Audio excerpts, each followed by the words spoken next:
Welcome to Oddball. Charlotte Wilder, Amin Elhassan. Welcome back, Rachel Nichols, the Thrilled host to be of here. Headliners in Bully Ball, legend in the NBA world. Thank you for joining us again. How do we get you to keep coming back? I like this. Just keep offering me free food and drink, and Okay. I'll pretty much go anywhere. Okay, Amin, are you on it? Yeah. He's already provided me with a slice of pizza. I did. Really? This is true, yes. So that was the bribe to get me here the first time. Now Okay. we got to come up with a second bribe. I do take bribes in tequila. I'll I'm just offer putting you it out a there. steak dinner. I if mean, you're... an M&M, a spare M&M, Oh my God. like a gummy bear. Like easy. it really does not take much. Okay, cool. I'll Yeah. remember that. Yeah. Rachel, you are going to the Olympics. You are going to Paris. Mhm. I'm very excited Yeah. and a little jealous because that seems like a pretty good Olympics to go to. Look, I went to the Sochi Olympics and had to live through 3 weeks of that. Oh my God. So I'm okay with going to Paris this time. I don't feel like I'm, in the total being, not getting the short Right. end of the stick. I feel I'm owed this a You little earned bit. Paris. Yeah, exactly. You earned Exactly. Paris. So we were taping this before the Serbia game on Wednesday, and the U.S. did beat Australia. It was kind of tight. Kawhi got replaced, obviously. We've all talked about that. Kevin Durant, I would like your take on, do you think the calf strain that he's been dealing with is a bigger deal than maybe we are being led to believe? I'm not sure it's a bigger deal, but it doesn't surprise me that it's being treated like a bigger deal than a typical calf strain because Kevin Durant is the ultimate example we all use over and over again. Don't play too early on a calf strain. That can turn into an Achilles tear, right? I mean, don't we say that over and over again? It's what we said when guys during the playoffs were injured. He shouldn't come back. I wouldn't bring Porzingis back early, yeah. right? Look what happened to Kevin Durant. Kevin Durant's the guy it happened to. Yeah. So if I'm KD, if I'm anyone around KD, or if I'm Team USA, they don't need him right now. So why would you? I mean, it's kind of like Porzingis. We don't need him in this round of the playoffs. Yeah. Like, well, let's save him till the finals. They don't need KD right now. I think that they're going to be as cautious as possible. KD obviously wants to be there. He is a cheat code in international basketball. Yep. I mean, he has been, you can argue about who's the best player on that team, either all time or currently right now at this stage in their career or whatever. Kevin Durant is the most effective weapon that the USA has against international basketball teams. Yes. So if they only need to use him and wheel him out for the quarterfinals on, I mean, not even the round robin once the actual Olympic tournament starts. Yeah. I would completely understand that and be okay with it. Yeah. It's one of those things where it's like KD and Carmelo Anthony are probably the two most impactful USA basketball players ever, maybe even, Dream Team excluded. They did one of those little social media things where, they're talking to the guys beforehand and they're like, do you know who the leading scorer all time in Team USA basketball is? And every guy was like, Melo. And the little thing goes, and KD's like, it's me. Yeah.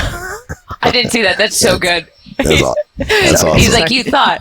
Right. Rachel, I loved what you were saying. I mean, as a Celtics fan, about the whole Jaylen Brown, Derek White situation of how are you going to replace a member of Team USA like Kawhi with not the finals MVP, but a role player for that team. We talked about this a couple days ago about how Kawhi isn't exactly a role player, so you can't even really make that argument.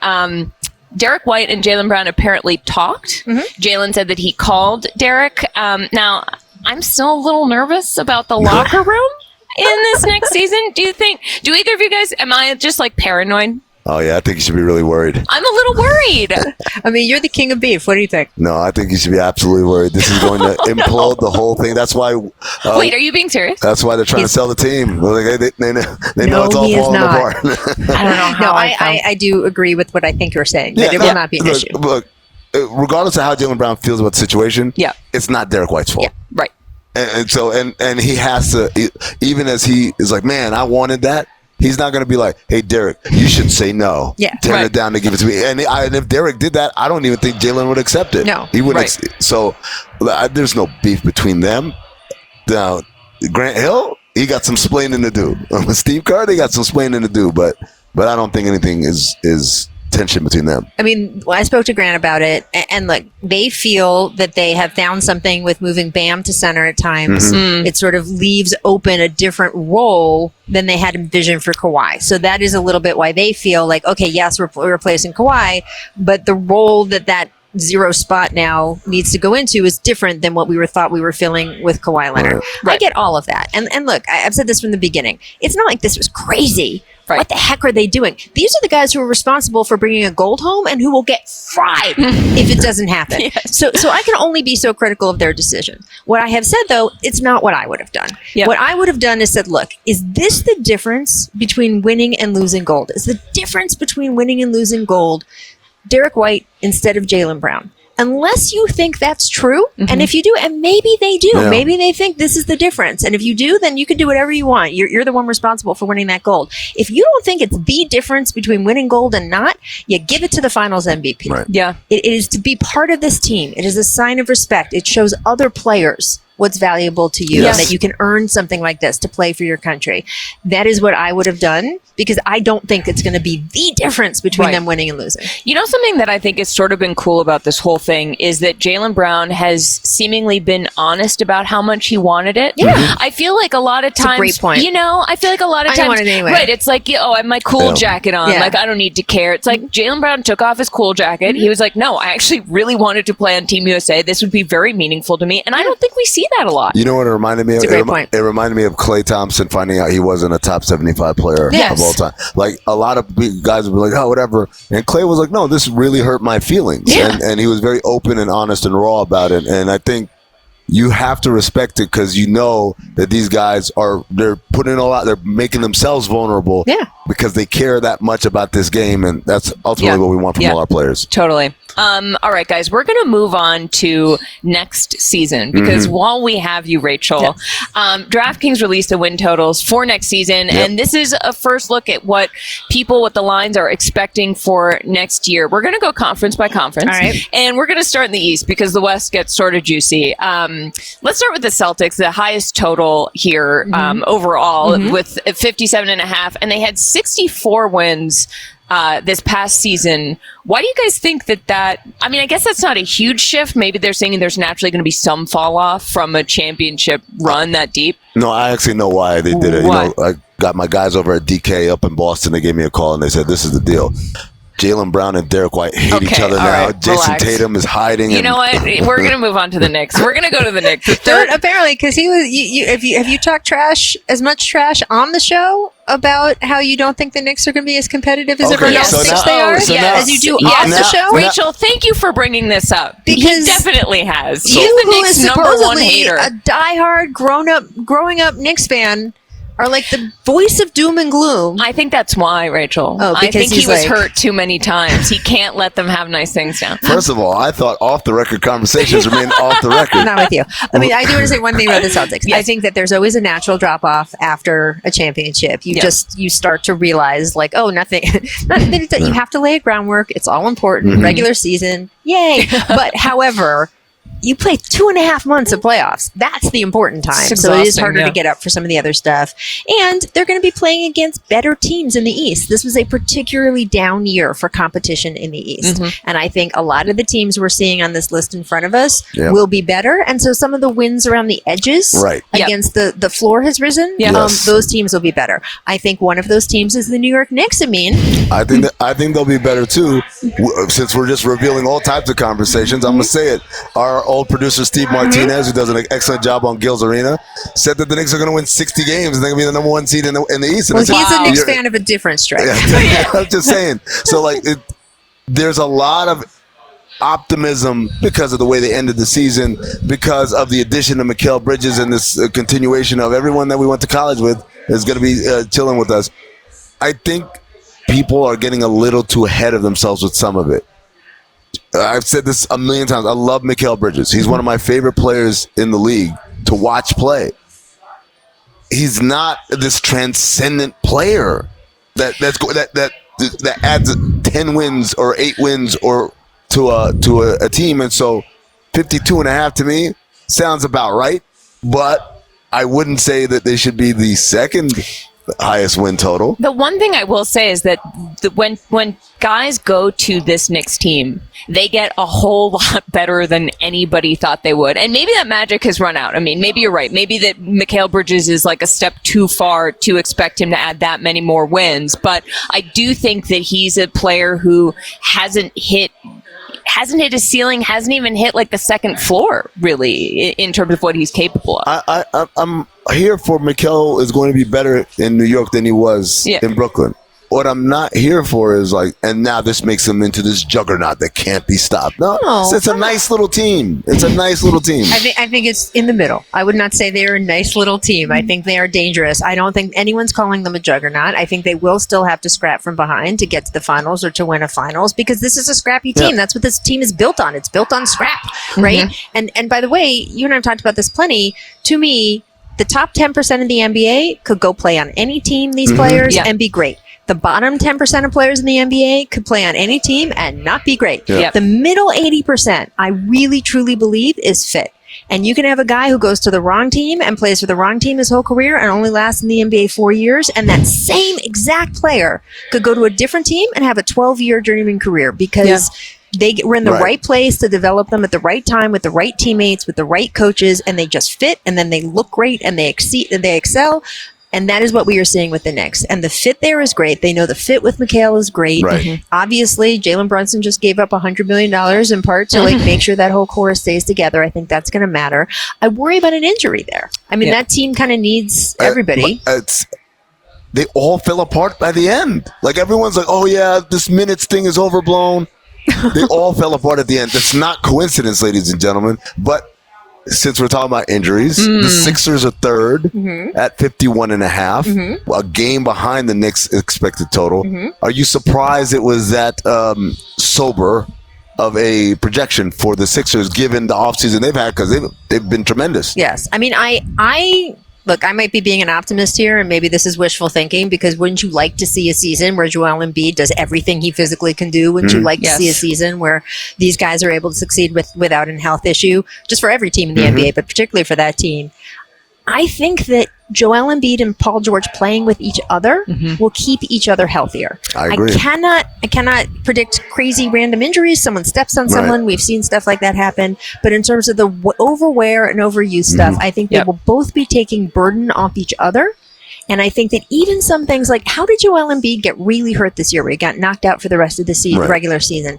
Because he came back too soon on an injury that we all knew he shouldn't have come back to, but kind of got pushed into it by people criticizing him for sitting out. Why'd you sit out against Jokic? And blah, blah, blah, blah. And he obviously came back wanting to prove something. He won't have to do that if Paul George is there. And I just think whether it's big things like not going back too early from an injury or just small little things during a game, I think they're going to be healthier than I think you think they're going to be. I don't know. No, I'm more. I think that this is a little too sober of a number. And Charlotte, another one that I think is a little too sober of a number is the Bucks at 51.5. Okay. Look, man, last season was crazy. From the get-go, you got Damian Lillard coming to get traded the day before camp, right? He doesn't really work out hard during the summer because he's worried about getting hurt and that impacting his tradability. He's going through a massive life change. Not only, going through a divorce, but also he's moving. His kids aren't there moving with him, so he doesn't live with his family. And then you got a first-time coach who, during camp, clashes openly with his lead assistant, and who then ends up just leaving. And then that coach ends up getting fired. He loses the locker room. He gets fired. You get Doc Rivers, who wasn't planning on being a coach, and he's going to do the TV thing. He comes out the booth to come do this, and it's like they never got and then Giannis gets hurt. They never got all right, guys, this is who we are. This is how we're going to play. Now they had a whole off season to do this, to get healthy, to get right mentally. I think they're going to do a lot better than people realize because Giannis is still a top 3 or 4 player in this game. And Damian Lillard is, I feel, the perfect counterpoint to him. Yeah. Well, guys, we are contractually obligated to get to the Lakers, so we're going to move to the West now. This is interesting. Oklahoma City has the highest win total in the West with 55.5. Then you get to Denver, 52.5, Minnesota, 52.5 tied, which isn't super surprising. The Lakers are at 44.5. Rachel, Rachel, where do you think that fit? Do you think that's accurate? I mean, look, this is another thing where we've had enough talent move around found that and developed, frankly, that the floor of the Western Conference is going up, right? Yep. Houston's going to be better than it was last year. We're seeing some of these around the edges teams get better. Memphis obviously is going to be better this coming year than it was last season with John Morant out most of the season. So I think, again, some of those little wins are going to be harder to pick up, which is the reason why in this list from DraftKings, no one is at what they were last season, right? I don't see anyone there who's sort of, of the top 5 who are at what they were last season. Then you get into the teams at the bottom who are coming up, but that's kind of the point, right? The teams at the bottom are coming up. So I'm not surprised to see the numbers where they are. I am interested to see what happens with the Lakers because you have pre-trade deadline Lakers and post-trade deadline Lakers. And I think they've put themselves in the position where they're not going to have the team going into the season that they will need to advance in the playoffs. And so there will be another time in January and February this year where we're all sitting watching LeBron's Twitter account because he will want different players there. And by the way, I won't blame him. They should be getting different players this summer. It should have happened before it gets to that point. It's the reason I said JJ Redick shouldn't take the job because it's not a good job. Like it's not a look. We can do the whole the Lakers. It's a glamour legacy thing. There's 30 jobs, so by definition, it's a good job. Sure. But then as compared to the other 29. Do we really want to get into this discussion? Because I can start listing other situations that are not as good as what JJ Redick walked into. I'm just saying the expectations are out of whack with the reality, and in most other because we could say the Charlotte Hornets was not a better job because it's Charlotte and because the roster is whatever it is. But guess what? You don't walk into Charlotte and say we're winning a championship this year, right? Because they know the reality. There is a delusion in Los Angeles that this is a championship caliber team. It's not. Do you think this is a championship caliber team, Rachel? I think if you look around at what we see in the West, I don't see them being as good as some of these other teams. Again, is a bunch of guys going to get injured? Are we going to see them go on a run? Do I think LeBron and AD are more capable of going on a run than a lot of other teams are? Yes, I am. The thing I'm most looking forward to with JJ Redick is I think he will be able to unlock a part of Anthony Davis that we haven't seen before. As wildly talented as Anthony Davis is and as wildly successful as he's already been, he has a ring. The idea that he is all the player that he could be, I don't think we've seen that yet. And I think JJ, who is such a sort of, numbers guy and mathematician and X and O's and let's try this and let's try this and the stats say you're best here, so let's sit from this spot on the floor. I think he will turn him into a better player, and then the question is, what does the rest of the roster look like? He also has the confidence to believe he can, and I think that maybe that goes a long way in a locker room like the Lakers. We also have the confidence to come back and give you more oddball, so we will be right back with Heat Check. Stick around. Nice transition. Thank you so much.